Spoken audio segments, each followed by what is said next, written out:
नमस्ते ऑल, स्वागत है आप सभी का एक बार फिर से मेरे इस चैनल पर जिसका नाम है मेडिकल साइंस विद सौम्या।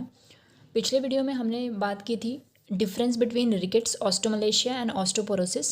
साथ ही हमने बात की थी कि कब कब ऐसे सिचुएशंस होंगे, मतलब केस को देखकर आप कैसे पहचानेंगे कि वहाँ पर आपको कैल्शियम को एस्टिमेट करना है सीरम के अंदर या फॉस्फेट आयन को एस्टिमेट करना था। आज के इस वीडियो में हम बात करेंगे कि हम प्रोटीन्स को कैसे एस्टिमेट करेंगे, नॉट इन सीरम बल्कि किसमें, सीएसएफ के अंदर, मतलब सेरेब्रोस्पाइनल फ्लूइड में हम प्रोटीन लेवल्स को कैसे एस्टिमेट करेंगे और कौन सा ऐसा केस होगा जिसको पढ़कर हम समझेंगे कि हाँ हमें यहाँ पर क्या करना है, सीएसएफ के अंदर प्रोटीन एस्टिमेट करना है, वो डिस्कस होगा। साथ ही हम वाइवा क्वेश्चंस डिस्कस करेंगे। तो let us start with today's topic of discussion. तो देखिए यहाँ पर मैंने केस लिया है। मेथड क्या रहेगा? Method for estimation of CSF protein is turbidimetric method for estimation of CSF, that is cerebrospinal fluid का protein. The method is named as turbidimetric method कहते हैं। चलिए हम केस पढ़ लेते हैं। A 15-year-old boy was brought to casualty with complaints of fever, headache, altered sensorium. Child was complaining of headache and photophobia. On examination, child was not oriented in time, place, and person, and was drowsy. Pallor was present. Neck rigidity was positive. Tendon reflexes were reduced. Hypotonia of lower limbs was observed. CSF findings दी हुई है जो कि है pale yellow fluid with cobweb appearance था। Glucose levels were 14 milligrams per decilitre.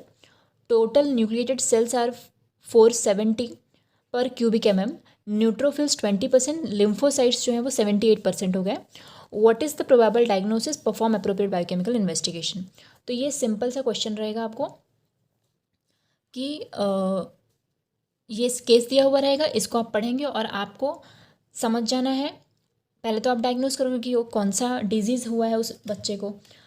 उस disease से फिर हम समझेंगे कि फॉर सपोज़ कि अगर ये सीएसएफ फाइंडिंग्स में वैसे सीएसएफ फाइंडिंग्स तो दी ही होंगी, तो यहाँ पर हमें क्या देखना है कि इस बच्चे में फाइंडिंग्स क्या थी वो लिख लेते हैं हम यहाँ पर। फाइंडिंग्स में हम देख रहे हैं उसको फीवर है, headache, altered sensorium, then most important photophobia है उस बच्चे को, then he is disoriented to time place person and drowsy है वो। अपार्ट फ्रॉम दिस उसमें क्या है, नेक रिजिडिटी देखने को मिल रही है। Then there is reduced tendon reflexes and hypotonia. CSF finding में हमने क्या देखा, कॉबवेब अपीयरेंस देख रहे हैं। What is cobweb appearance? तो जो स्पाइडर्स होते हैं ना, स्पाइडर्स का जो वेब बनाते हैं, वो जो नेट बनाते हैं ना, उसको हम बोलते हैं कॉबवेब अपीयरेंस। देन हमने और क्या देखा सीएसएफ फाइंडिंग्स में, हमने देखा कि ग्लूकोज लेवल्स जो हैं वो कैसे हैं, डिक्रीज्ड दिख रहे हैं हमें, ठीक है। एंड हमने सीएसएफ फाइंडिंग में और क्या देखा है हमने, okay, only glucose levels are given, that is decreased. And then neutrophils, lymphocytes, ये सब क्या हो चुके हैं, इंक्रीज्ड हैं। Neutrophils, lymphocytes, these are what, increased.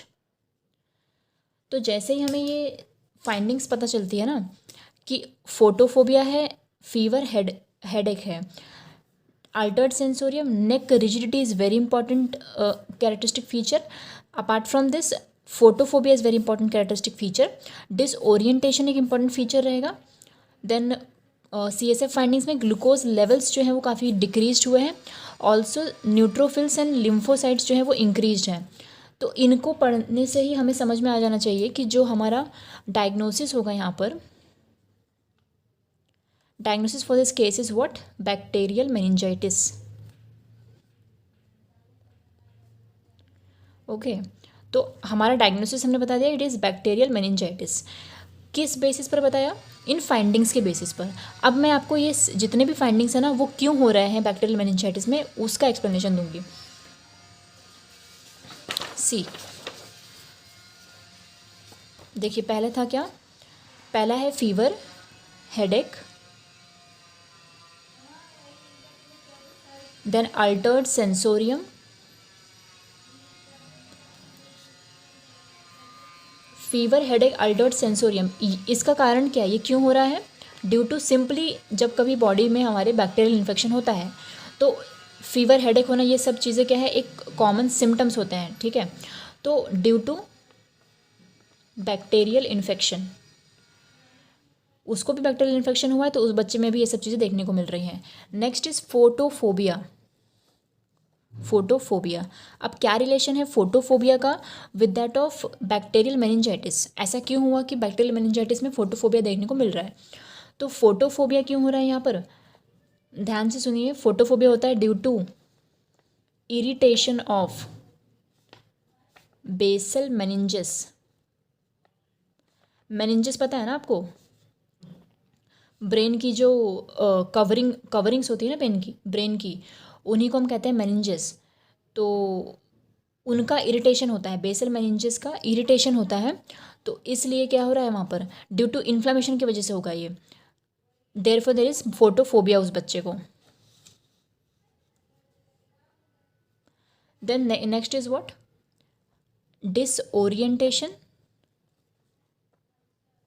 Drowsy feeling कर रहा है वो। ये क्यों है disorientation, drowsy feeling? Due to nerve cell damage, मतलब न्यूरॉन्स का क्या हो गया यहाँ पर?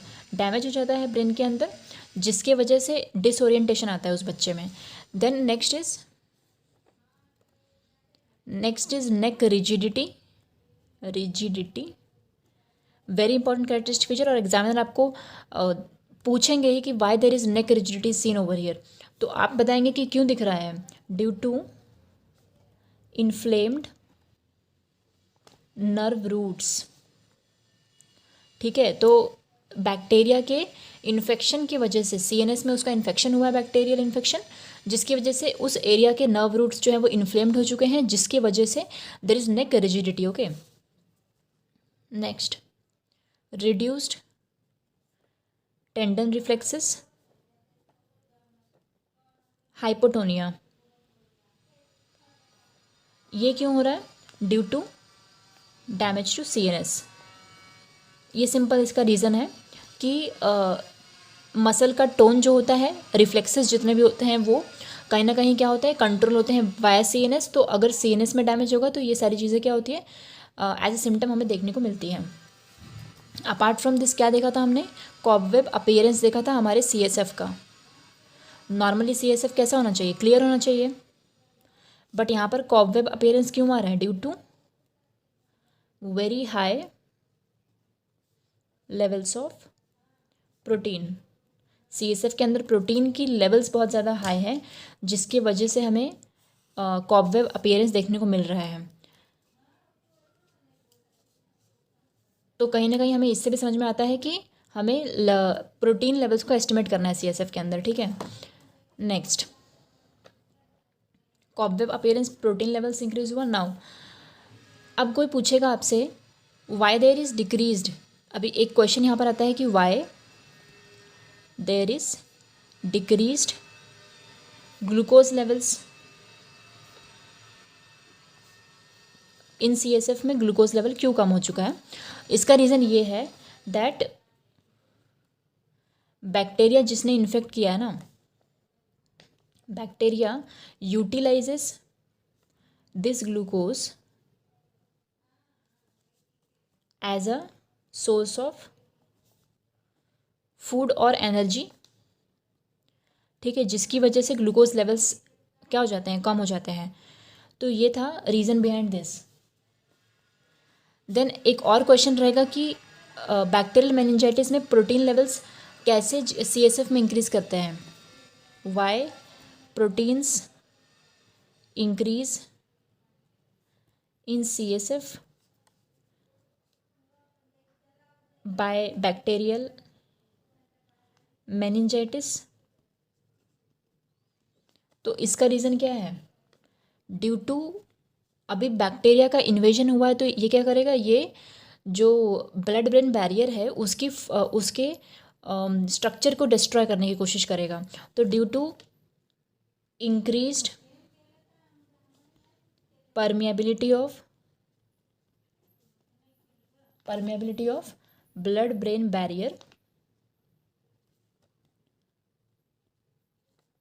अभी increased permeability of blood brain barrier हो गया ड्यू टू इन्फेक्शन, जिसकी वजह से क्या हो गया, प्रोटीन लेवल्स बढ़ चुकी है। ठीक है, they can easily cross the CSF और वो वहाँ पर CSF के अंदर बढ़ गई हैं प्रोटीन्स। अब मैं आपको कुछ नॉर्मल वैल्यूज़ बताती हूँ, जिसमें से एटलीस्ट आपको प्रोटीन का और ग्लूकोज का नॉर्मल जो वैल्यू होता है वो एटलीस्ट आपको याद होना चाहिए, because examiner can ask you that thing.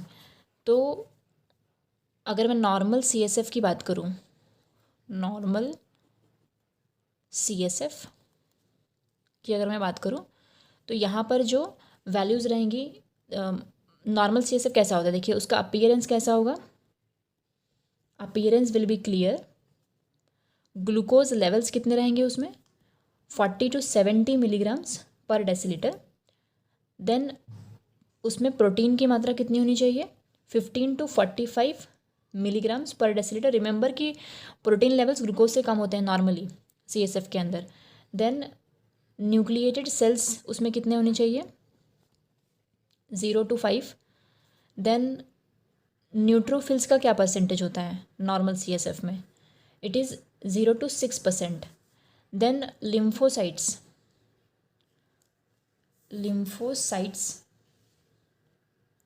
का क्या परसेंटेज होता है, इट इज़ 40 to 70% का नॉर्मल क्या होता है, लिम्फोसाइट्स प्रेजेंट होते हैं हमारे CSF के अंदर। अब ये सारी वैल्यूज़ बढ़ी हुई दिखी थी हमें, हमारी जो फाइंडिंग्स थी उसमें लिम्फोसाइट 78 था, न्यूट्रोफिल्स जो 0 to 6% होना चाहिए वो कितना हो चुका है, 20% हो चुका है। तो न्यूट्रोफिल्स आर फैगोसाइटिक क्यों हुआ है, क्योंकि बैक्टीरिया का इन्वेजन हुआ है, तो उनको डिस्ट्रॉय करने के लिए इनकी मात्रा बढ़ चुकी है। लिम्फोसाइट्स इम्यून सेल्स होती हैं, अगेन उनकी मात्रा बढ़ चुकी है। All this things were there. Next क्या है, अब देखिए यहाँ पर अगेन कुछ वाइवा क्वेश्चंस हम देख लेते हैं। एग्जामिनर आपको पूछेंगे व्हाट इज़ CSF, ऐसा पूछ सकते हैं वो, तो आप क्या बताएंगे, it is a colourless fluid, it is a clear colorless fluid which is formed as an ultrafiltrate of plasma by epithelial cells of choroid plexus of intraventricular system. अब समझिए इसको, डेफिनेशन एटलीस्ट आपको ये याद होनी चाहिए। इतना तो हमें पता है that it is a clear colourless fluid होता है। ये बनता किससे है, as an ultra filtrate of plasma है ये। दैट मीन्स प्लाज्मा के बहुत सारे कॉन्स्टिट्यूएंट्स इसमें नहीं होते हैं, या फिर होते हैं तो बहुत कम अमाउंट में होते हैं। Then they are formed by the epithelial cells of what, choroid plexus. अब कोरोइड प्लेक्सस क्या है, तो प्लेक्सस का मतलब होता है नेटवर्क ऑफ वेसल्स या फिर नेटवर्क ऑफ नर्व्स होता है। यहाँ पर कोरोइड प्लेक्सस होता है नेटवर्क ऑफ ब्लड वेसल्स है ये, विद इन कहाँ पर, इंट्रावेंट्रिकुलर सिस्टम।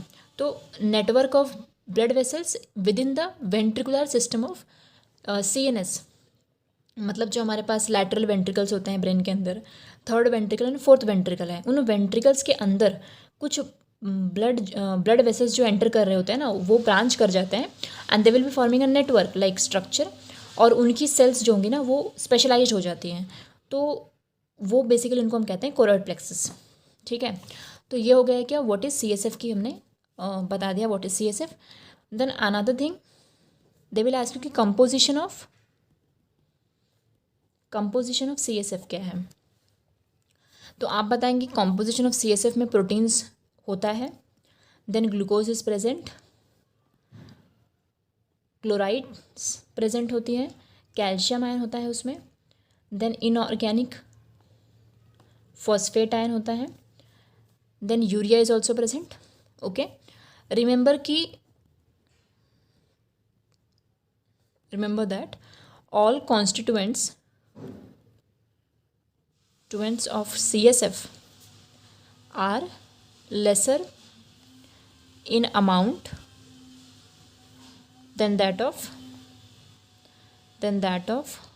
प्लाज्मा. ठीक है, प्लाज्मा से सभी चीज़ें क्या रहेंगी यहाँ पर, कम रहेंगी. एक्सेप्शन क्या है, एक्सेप्शन में क्लोराइड आयन, जो क्लोराइड आयन है ना, it is chloride ion in CSF is slightly greater than chloride ion plasma. ठीक है, ये एक्सेप्शन था यहाँ पर. नेक्स्ट क्या ध्यान रखना है, पीएच ऑफ CSF क्या होगा, it is 7.33 and pH of हमारा प्लाज्मा जो होता है इट इज़ 7.40. तो pH of plasma is very important, 7.4 होता है वो, और उससे थोड़ा सा कम क्या होता है पीएच हमारे CSF का होता है 7.33 is the pH of CSF. Then they will ask you कि फिजिकल अपीयरेंस कैसी होती है डिफरेंट कंडीशंस में, है ना, CSF की. तो आप बताएंगे कि सीधी सी बात है, if there is yellow colour CSF अगर है तो इट इज़ कब होता है ऐसा, जॉन्डिस के अंदर. रेडिश कलर कब मिलेगा हमें, due to puncture while collecting the CSF. तो ये इंजुरी की वजह से हो गया रेडिश कलर. देन ग्रीनिश भी दिखता है कभी कभी हमें, हमारा जो CSF है वो ग्रीनिश भी होता है. कब होता है वो, when there is pneumococcal meningitis जब होगा. ठीक है, अपार्ट फ्रॉम दिस अपीयरेंस की अगर बात हो रही है तो यहाँ पर एक तो हमने कलर देखा, दिस वाज अबाउट कलर. अब मैं बात कर लेती हूँ अपीयरेंस में. अपीयरेंस में इट कुड बी पस कंटेनिंग किस में रहेगा, स्ट्रेप्टोकोकल मेनिंजाइटिस में. तो रिमेंबर ये आपको याद रखना है. ठीक है, इसको आप अच्छे से याद करके जाइए क्योंकि ये पूछ सकते हो एग्जामिनर आपको. स्ट्रेप्टोकोकल मेनिंजाइटिस में पस कंटेनिंग अपीयरेंस मतलब पस होता है उस CSF के अंदर. देन RBCs कब पाई जाएंगी CSF में, जब कभी RBCs का प्रेजेंस होगा ना, RBCs अगर रहेगा तो ओपेल दिखेगा आपको, ओपेलसेंट अपीयरेंस देता है ये. Okay, next. अब आपने ये बता दिया तो नेक्स्ट क्वेश्चन जो एग्जामिनर आपको पूछेंगे वो रहेगा कि what are the functions of CSF. ठीक है, तो पहला तो फंक्शन देखिए क्या बताएंगे आप कि बिकॉज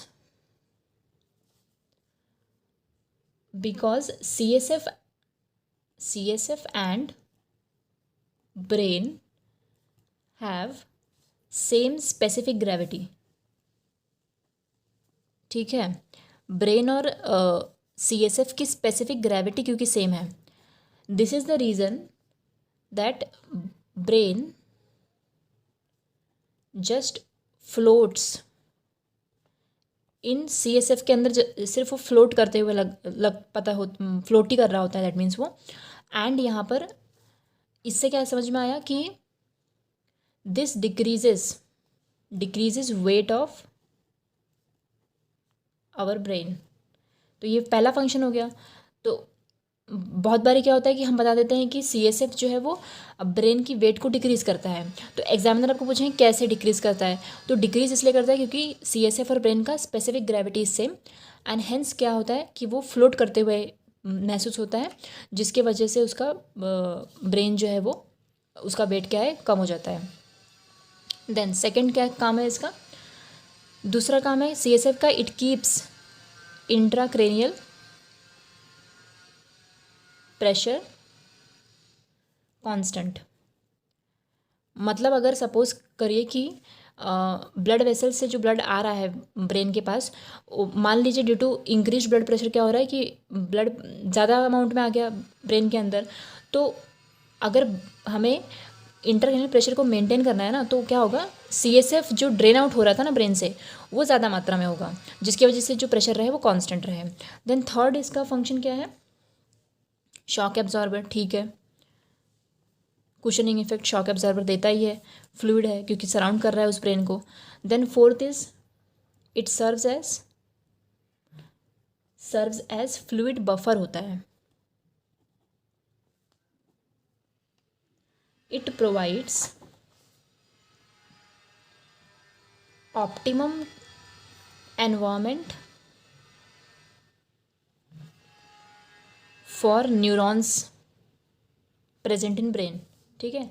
तो ये फ्लूइड बफरिंग का काम करता है ये। Then fifth is helps in transfer of waste products out of brain into plasma.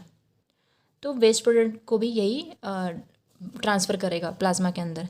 Sixth, very important, ध्यान रखिए कि जो न्यूरॉन्स होते हैं ना, neurons in brain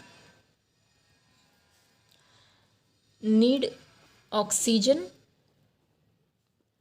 and glucose continuously, thus CSF helps to provide this nutrition। तो brain के अंदर CSF ही जो है जो कि न्यूरॉन्स को ऑक्सीजन एंड ग्लूकोज प्रोवाइड करने में हेल्प कर रहा है, ठीक है। तो वेरी इंपॉर्टेंट फंक्शन है ये। तो these are the functions of CSF। अब देखिए एक और क्वेश्चन पूछेंगे वो कि CSF निकालने के लिए कहाँ से CSF आप निकालेंगे, तो लेवल ऑफ पंक्चर कहाँ करोगे आप, निडल कहाँ पर इंसर्ट करोगे जहाँ से CSF निकलेगा। तो इन अडल्ट्स आप बताएंगे कि इन अडल्ट्स क्या होता है, eight the level of lower border of L1 vertebra क्या होता है, स्पाइनल कॉर्ड एंड्स। तो अगर स्पाइनल कॉर्ड जो है L1 के लोअर बॉर्डर पर एंड करती है ना अडल्ट्स में, तो therefore CSF can be taken out from space between L3 and L4 vertebrae without any damage to spinal cord.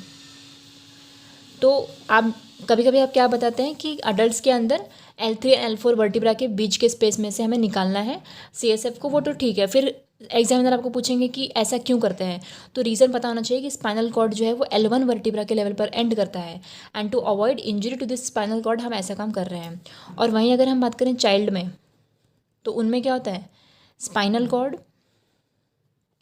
Ends at the level of L3 vertebra. तो इसका मतलब therefore CSF is taken out from L4 L5 के बीच का space, है ना। तो this is the difference between adults and child में ये डिफरेंस होता है कि कहाँ से हम पंक्चर देंगे और कहाँ से CSF को रिमूव करेंगे।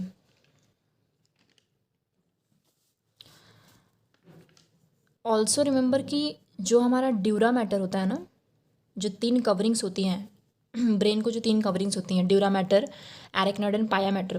तो ड्यूरा मैटर सबसे बाहर का कवरिंग होता है। ये जो ड्यूरा मैटर है, outer covering, it ends at S2 level पर ये एंड करता है। That means arachnoid and dura mater के बीच का जो स्पेस रहेगा वो S2 लेवल तक है, और S2 लेवल तक है, इसका मतलब CSF वहाँ तक प्रेजेंट है ना, तो हम आसानी से क्या कर सकते हैं, CSF को वहाँ से रिमूव कर सकते हैं। नेक्स्ट, अब एक और बात ध्यान रखेंगे कि आप कि एग्जामिनर पूछेगा why we ask patient to lean forward या फिर bend forward while the procedure of puncture. ठीक है, क्यों बोलते हैं ऐसा? So that the space intervertebral space gets opened up and it is clear. तो वहाँ से हम आसानी से क्या कर सकते हैं, CSF को निकाल सकते हैं। Then next question is what, कि वो पूछेंगे कि अब बताइए कौन कौन से ऐसे कंडीशन है जहाँ पर CSF प्रोटीन बढ़ता है। तो इंक्रीज्ड CSF प्रोटीन कब कब देखने को मिलेगा आपको? ब्रेन ट्यूमर्स में देखने को मिलता है। देन इंट्राक्रेनियल हीमरेज में CSF प्रोटीन बढ़ जाएगा। Then there is inflammation due to encephalitis, poliomyelitis. Okay, अभी इन सब के अलावा जो अभी हमने केस पढ़ा बैक्टीरियल मेनिंजाइटिस का, उसमें तो सबसे ज़्यादा ही बढ़ता है। तो हम बोलेंगे कि striking increase in bacterial meningitis. Okay, कोई पूछे वायरल मेनिंजाइटिस अगर हो जाएगा तब क्या होता है? तो इसमें नॉर्मल टू एलिवेटेड दिखेगा आपको। वायरल मेनिंजाइटिस में नॉर्मल टू एलिवेटेड होता है CSF प्रोटीन। देन एग्जामिनर आपको पूछ सकते हैं, हालांकि ये केस ग्लूकोज एस्टिमेशन का तो नहीं है। अब मान लो CSF के अंदर ग्लूकोज एस्टिमेशन अगर आपको करना है तो मेथड वही रहेगा, GOD POD मेथड, जो मैंने आपको ऑलरेडी बता चुका है। अगर आपने वो वीडियो नहीं देखा है तो जा करके वहाँ पर वो वीडियो देखिए। वहाँ पर GOD POD मेथड जो होता है वो ग्लूकोज एस्टिमेशन के लिए होता है। तो यहाँ पर भी अगर CSF में भी इन CSF also for glucose estimation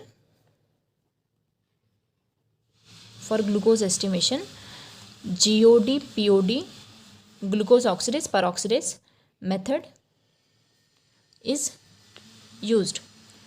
तो मेथड तो हम पढ़ नहीं रहे हैं ना, हम क्या पढ़ रहे हैं? हम पढ़ रहे हैं कि भाई केस कौन सा आएगा और उससे हमें पता चलेगा कि यहाँ पर क्या करना है। मेनिंजाइटिस हुआ है तो वहाँ पर हमें CSF के अंदर के प्रोटीन या फिर ग्लूकोज को एस्टिमेट करना है। तो अगर आपको ग्लूकोज को भी एस्टिमेट करना रहेगा ना तो केस तो यही आएगा, केस विल बी सेम।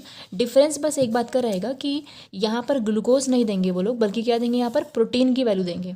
तो जब कभी यहाँ पर प्रोटीन की वैल्यू देंगे ना तो सीधी सी बात है, बचा क्या है, वहाँ पर ग्लूकोज बचता है। तो ग्लूकोज आप एस्टिमेट करोगे आपके CSF में। और मेथड क्या रहेगा? GOD POD मेथड रहेगा। तो केस यहाँ पर सेम रहेगा दोनों में। तो क्वेश्चन क्या पूछेंगे एग्जामिनर कि when there is increased CSF glucose.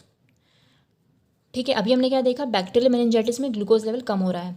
अब CSF ग्लूकोज बढ़ता कब है वो जान लीजिए, इन डायबिटीज़ मेलाइटस। एक ही ऐसा केस है जब CSF ग्लूकोज बढ़ रहा है। ठीक है, तो दिस इज़ वेरी इंपॉर्टेंट, ये जानना बहुत ज़रूरी है कि डायबिटीज़ मेलाइटस में CSF ग्लूकोज बढ़ता है। ओके, ऑल्सो रिमेंबर कि नॉर्मल CSF ग्लूकोज कब रहेगा, या तो कंडीशन नॉर्मल हो, लेकिन एक और कंडीशन है जब CSF ग्लूकोज नॉर्मल होता है, कब? वायरल मेनिंजाइटिस में। Again very important point. ठीक है, तो ये एग्जामिनर आपको पूछ सकते हैं कि वायरल मेनिंजाइटिस में CSF ग्लूकोज को क्या होता है, वो नॉर्मल रहता है। ठीक है, देन डिक्रीज्ड CSF ग्लूकोज कब रहेगा? जितने भी बैक्टीरियल मेनिंजाइटिस है उन सब में, है ना। Bacterial meningitis, tubercular meningitis, tubercular मतलब ट्यूबरकुलर माइकोबैक्टीरियम ट्यूबरकुलोसिस बैक्टीरिया जो होता है ना, उसका इन्फेक्शन होता है वहाँ पे। तो मान लीजिए यहाँ पर अगर केस में कभी चेस्ट एक्सरे दिया रहेगा ना, चेस्ट एक्सरे के बारे में जब वो बताएंगे कि चेस्ट एक्सरे में हमें कुछ से दिख रहा है, हमें जैसे ट्यूबरकुलस की कुछ फाइंडिंग्स दिख रही है ना, तो उस केस में हमें क्या डायग्नोस करना है कि इट इज़ ट्यूबरकुलर मेनिंजाइटिस है ये। अदरवाइज आप बैक्टीरियल मेनिंजाइटिस ही बताएंगे। तो डिक्रीज CSF ग्लूकोज हुआ बैक्टीरियल मेनिंजाइटिस में। नेक्स्ट एक फाइनल देखिए, एक आखिरी क्वेश्चन वो पूछेंगे आपको, डिफरेंस बिटवीन टर्बिडीमेट्री क्या होता है एंड नेफेलोमेट्री। टर्बिडीमेट्री तो आपने अभी कर लिया मेथड, जिससे आपने CSF का प्रोटीन एस्टिमेट किया। नेफेलोमेट्री क्या होता है, तो पहले देखिए टर्बिडीमेट्री क्या है। टर्बिडीमेट्री says the measurement of decrease in intensity of the incident beam of light that is caused by scattering, reflectance and absorption of light. तो ये हुआ टर्बिडीमेट्री। अब देखिए टर्बिडीमेट्री में क्या है कि इंसिडेंट बीम ऑफ लाइट जो जा रही है सॉल्यूशन से, कौन सा सॉल्यूशन जिसमें प्रोटीन की अमाउंट बहुत ज़्यादा है, उस सॉल्यूशन से जो इंसिडेंट बीम ऑफ लाइट जाएगा तो वो क्या करेगा, due to scattering, reflectance and absorption of some of the light, ठीक है, क्या होगा, intensity of that light will decrease. तो उस डिक्रीज्ड इंटेंसिटी को ही हम मेजर कर रहे हैं, ठीक है, कलरीमीटर से हम मेजर करते हैं। और नेफेलोमेट्री क्या होगा, नेफेलोमेट्री इज नथिंग बट कि इट इज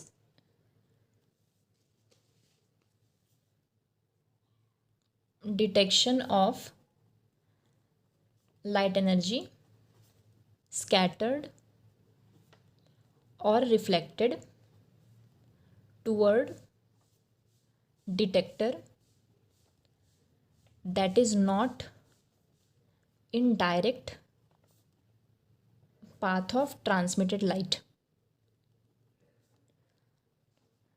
तो यहाँ पर क्या बोल रहे हैं, detection of light energy scattered और reflected toward the detector that is not in direct path of transmitted light. That means कि टर्बिडीमेट्री में हम ट्रांसमिटेड लाइट मतलब वो लाइट जो कि कलर्ड सोल्यूशन से बाहर निकल गई है, ठीक है, after the scattering, after reflectance, after absorption, ये सब होने के बाद जो जितना अमाउंट ऑफ लाइट ट्रांसमिट हो चुका है उसको हम मेजर करते हैं किसमें, टर्बिडीमेट्री में। लेकिन नेफेलोमेट्री में हम क्या करते हैं, ट्रांसमिटेड लाइट को मेजर नहीं करते हैं, हम मेजर करते हैं स्कैटर्ड लाइट की इंटेंसिटी को, रिफ्लेक्टेड लाइट की इंटेंसिटी को। This is the simple difference between turbidimetry and nephelometry. तो बस इतना ही क्वेश्चन है यहाँ पर, वाइवा क्वेश्चन ख़त्म होते हैं इस टॉपिक के, ठीक है। तो रिमेंबर बहुत इंपॉर्टेंट बात यही रहेगी कि केस जो रहेगा वो सेम रहेगा, ओनली डिफरेंस कि आपको कब ग्लूकोज एस्टिमेट करना है एंड कब प्रोटीन एस्टिमेट करना है, वो यही रहेगा दैट फाइंडिंग्स के अंदर ग्लूकोज या तो दिया रहेगा या तो प्रोटीन दिया रहेगा, वैल्यूज ऑफ प्रोटीन दिया रहेगा। ओके, विद दिस ये टॉपिक कंप्लीट होता है यहीं पर। अगले वीडियो में हम बात करेंगे कोलेस्ट्रॉल लेवल्स को कैसे हम एस्टिमेट करते हैं हमारे सीरम के अंदर। अगर आपको ये वीडियो पसंद आया तो please like, share and subscribe my channel. Till then thank you, keep watching my videos, thank you so much.